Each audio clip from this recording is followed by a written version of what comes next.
Periyar Maniam Institute of Science and Technology, Tanjavur, Mechanical Engineering with specialization in Energy Engineering, Robotics and Industrial Automation. கடந்த 2 ஆண்டுகளுக்கும் மேலாக Ukraine Russia போர் நீடித்து வருகிறது. இந்நிலையில் உக்ரைனுக்கு நேட்டோ புதிய ஆயுதங்களையும் வழங்கியுள்ளது. போர் விரைவில் முடிவுக்கு வர வேண்டும் என உலக நாடுகள் குரல் கொடுத்து வரும் நிலையில் இந்த ஆயுத சப்ளை விவாதங்களை கிளப்பியுள்ளது. சோவியத் ரஷ்யா இருந்த காலத்தில் அதற்கு எதிராக உருவாக்கப்பட்டதுதான் நேட்டோ. ரஷ்யாவுடன் அப்போது பல நாடுகள் இணைந்திருந்தன. எனவே இதனை தடுக்கும் நோக்கிலும் தங்களுக்கு என புதிய இராணுவ கூட்டாளிகளை உருவாக்கும் நோக்கிலும் அமெரிக்கா நேட்டோவை உருவாக்கியது. ஆனால் சோவியத் வீழ்ந்து ஏறத்தாழ 35 ஆண்டுகள் ஆன பின்னரும் இன்னமும் நேட்டோ கலைக்கப்படவில்லை.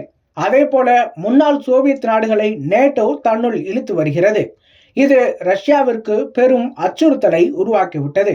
அமெரிக்காவின் நேட்டோ படைகள் கொஞ்சம் கொஞ்சமாக முன்னேறி உக்ரைன் பக்கம் வந்துவிட்டது. உக்ரைன் ரஷ்யாவின் அண்டை நாடு. இந்த நாட்டை நேட்டோவில் இணைத்துவிட்டால் அந்நாட்டின் எல்லையில் அமெரிக்கா படைகளை நிறுத்திக் கொள்ளலாம். இது ரஷ்யாவின் இறையாண்மைக்கு நெருக்கடியை ஏற்படுத்திவிடும். எனவே இது குறித்து ஏற்கனவே புதின் எச்சரித்திருந்தார். இந்த எச்சரிக்கையை மீறி உக்ரைன் அதிபர் ஜெலன்ஸ்கி நேட்டோவில் இணைய ஒப்புக்கொண்டார். இந்த புள்ளிதான் ரஷ்யா உக்ரைன் போருக்கான தொடக்கம். 2022 தொடங்கிய போர் அடுத்த 6 மாதங்களில் முடிவடைந்துவிடும் என ரஷ்யா நம்பியது. ஆனால் அமெரிக்கா மற்றும் ஐரோப்பிய நாடுகள் சேர்ந்து உக்ரைனுக்கு ஏராளமான ஆயுத உதவிகளை செய்தது. இதனால் 2 ஆண்டுகளுக்கும் மேல் போர் நீடித்து வருகிறது. அதே போல ரஷ்யாவிற்கு வடகொரியா ஆயுத உதவி செய்வதாக சர்வதேச அளவுகளில் குற்றச்சாட்டுகளை கிளப்பியுள்ளது. ஆனால் இதனை 2 நாடுகளுமே மறுத்திருக்கின்றன. இருப்பினும் கடந்த 19ஆம் தேதி வடகொரியாவிற்கும் 20ஆம் தேதி வியட்நாமிற்கும் ரஷ்ய அதிபர் புதின் சென்றிருப்பது சர்வதேச நாடுகள் மத்தியில் சலசலப்புகளை ஏற்படுத்தியிருக்கிறது.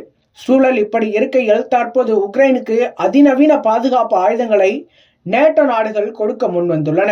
உக்ரைனை பொறுத்தவரை தன்னுடைய தலைநகர் மற்றும் முக்கிய பகுதிகளை காப்பாற்ற அது ஏவுகணை தடுப்பு அமைப்பை பயன்படுத்தி வருகிறது. இருப்பினும் ரஷ்யா சூப்பர்சோனிக் ஏவுகணைகளை பயன்படுத்த தொடங்கியுள்ளது.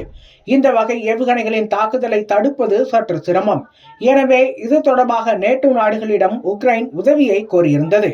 இதன் தொடர்ச்சியாக தற்போது டென்மார்க், நெதர்லாந்து, ருமேனியா மற்றும் நார்வே உள்ளிட்ட நாடுகள் அதிநவீன வான் பாதுகாப்பு ஆயுதங்களை உக்ரைனுக்கு வழங்க முன்வந்துள்ளன. பேட்ரியாட் எனப்படும் இந்த வான் பாதுகாப்பு ஆயுதம் சூப்பர்சோனிக் போன்ற சக்தி வாய்ந்த ஏவுகணைகளை இடையில் வழிமறித்து தாக்கும் திறன் கொண்டதாகும். முதல் கட்டமாக நெதர்லாந்து தனது சார்பில் ஆயுதங்களை உக்ரைனுக்கு கொடுத்திருக்கிறது. ஏற்கனவே அமெரிக்கா மட்டும் தனிப்பட்ட முறையில் இதுவரை ரூபாய் 16,000 கோடி அளவுக்கு மனிதாபிமான உதவியாகவும் ரூபாய் 24,000 கோடி வளர்ச்சி நிதி என்கிற பெயரிலும் ரூபாய் 1.9 லட்சம் கோடி நேரடி உதவியாகவும் உக்ரைனுக்கு வழங்கியிருக்கிறது என்பதும் குறிப்பிடத்தக்கது. Periyar Maniam Institute of Science and Technology, Tanjavur, Mechanical Engineering with specialization in Energy Engineering, Robotics and Industrial Automation.